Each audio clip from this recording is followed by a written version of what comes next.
Raider Nation, what's going on? You're watching the Raiders Report, and today's show is presented by Panda Supps. Make sure you use code Raiders. Get 35% off at pandasupps.com for the best workout supplements on the market. What we're talking about here is the top 10 Raiders OTA players to watch. I'm going to go through the entire offseason schedule, and then I'm going to work my way from 10 all the way down to 1. The players that I got my eyes on during OTAs. So when I think of OTAs, I think of like real football content. Yes, we talk a lot of rumors on this channel because rumors keep the business going. But when I hear OTAs, that makes me more excited for football season. And if you're hyped, if you're ready for actual Raiders football, dude, I want you to like the video, or else I really question what the hell you've been doing this entire offseason. Seriously, like the video right now if you're excited for Raiders football. So when I look at the offseason schedule here for the Silver and Black, they got OTAs from May 23rd to the 24th, and they have it on the 26th, June 1st to the 3rd, 13th to the 14th, then mandatory minicamp from June 7th to the 9th. Training camp is going to be in mid-July. The dates have yet to be released for them. As soon as we get the dates, we will let you know. But it's going to be mid-July for the simple fact of they got that first preseason game on August 4th. So, again, right in the middle of July sometime. I promise you, I'll keep you up to date. All right, let's get into these OTA players to watch. Coming in at number 10 for me, I got a close eye on Bilal Nichols, the defensive tackle that the Raiders went ahead and they signed this offseason. 2 years, up to $11 million, and I would say right now, he is the Raiders' top defensive tackle. No disrespect to my guy, Johnathan Hankins, but Hankins coming off an injury, and he's literally right now just had surgery like a week ago. So for me, I like Hankins. He's a run stopper, though. Neil Farrell Jr., run stopper, who the Raiders went ahead and they drafted. So Nichols, to me, is the one player that I'm like, he's probably the top pass rusher on the interior defensive line. Over the past 2 seasons, 8 total sacks. Last year,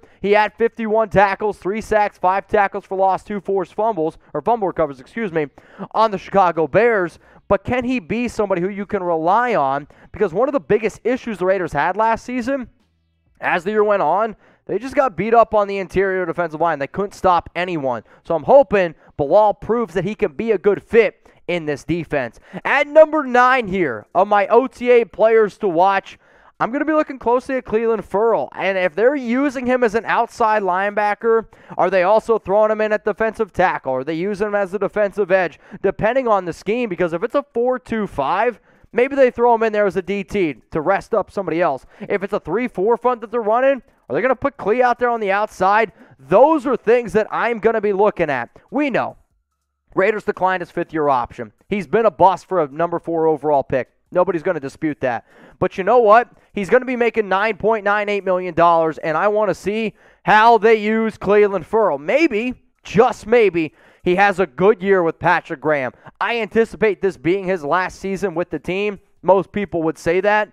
But if Clee, maybe just Clee can figure it out, because they used a lot of different schemes at Clemson, and Patrick Graham's system is actually a lot closer to Clemson than I've initially anticipated. I went back and I watched some film. All I'm saying is, man, if Clee can show that he's not a total bust, this defense can go ahead and probably take that next step. So the offseason, man, a lot of stuff happens. News, rumors, OTAs, training camp, whatever it is, the Raiders Report has got you covered. If you're a busy person, you got a lot going on in your life, I hear you, man. See, if you subscribe to the Raiders Report, I promise you, and I make this promise, that you will know more about the Raiders right now than you have ever known about the Raiders your entire life. And if you're like, you know what, you watch the show for a month and you're like, I've learned less, then you can unsubscribe. I don't think that's going to happen. We got close to 115,000 subs for a reason. I'm dedicated. I know Raider Nation is dedicated, and I promise you, I'm going to bring it every single day. Coming in here at number 8, it's Kyler Fackrell, outside linebacker here for the Silver and Black. I like this signing when the Raiders went ahead and they made it, and I say that he played in Patrick Graham's system in 2018 to 2020. Technically, Graham was the DC of the Giants in 2020. He was the linebackers coach for the Green Bay Packers in 2018. But I went back and I looked at some quotes that I found pretty interesting.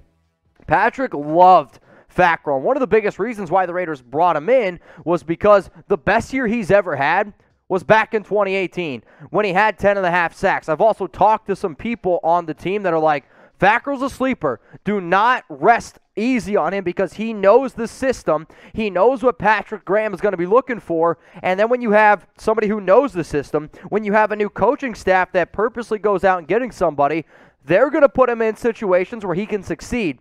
And it would not surprise me if he is one of the starters out there in a 3-4 front. All I'm saying is don't sleep on my guy Fackrell. At number 9, we're going to stick here at the linebacker position. It's Jayon Brown. One of the things that's just been driving me insane as a Raiders fan, probably for the last, 3 years or so, is Travis Kelce running seam routes. Nobody can cover him, or our lack thereof ability to be able to cover linebackers. The Raiders tried to go out and get Corey Littleton. They paid him a shit ton of money to be a good coverage linebacker. It didn't work out. Well, guess what?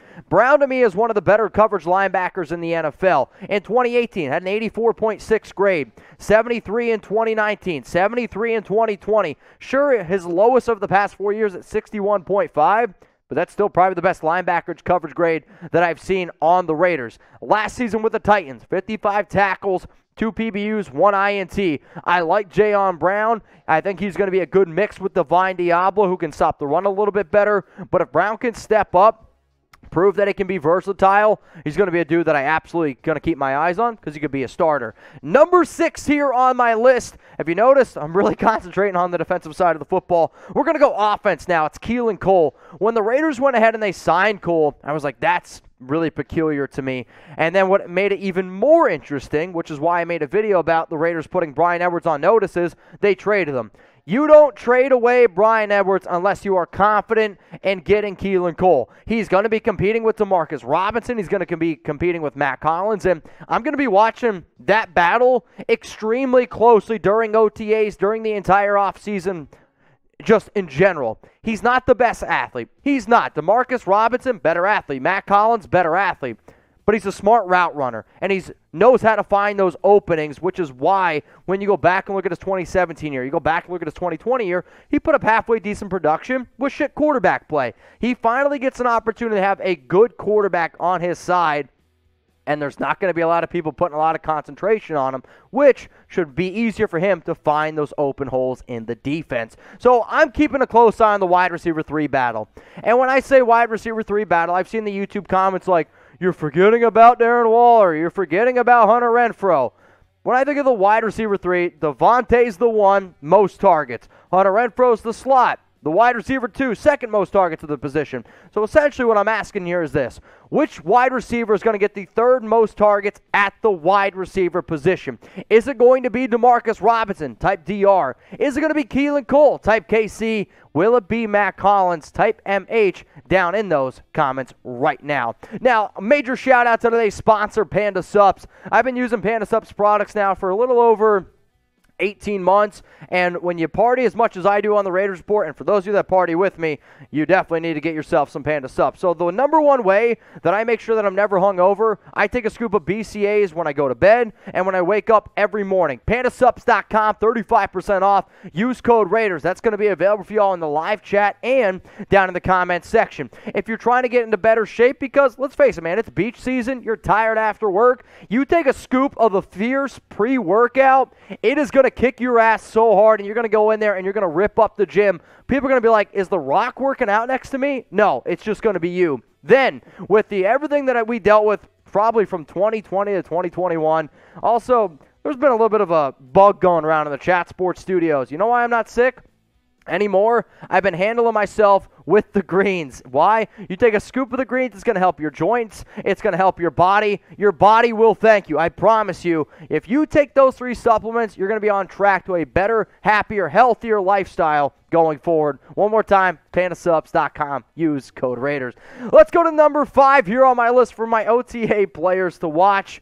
It's Double D's. Spam Double D's in the chat right now if you love some Divine Diablo, who I personally think finished last season pretty damn strong. And he's got a legit opportunity this year to start at inside linebacker. With the Raiders running all these different linebacker sets, there's going to be 2, there's going to be 3 guys out there, there's going to be 4 players. When I think of start, I think of him in a 4-2-5, which you're going to see a lot of 4-2-5 run by Patrick Graham. And if it can be Denzel Perriman and Divine Diablo, that's a pretty good step for him. He's versatile, which I know Graham, McDaniels, Ziegler, the entire staff is going to absolutely love. He is not locked in, though, as a starter. And realistically, when you bring in a new regime, yes, we can have depth charts, and yes, we can guess who is going to be a starter.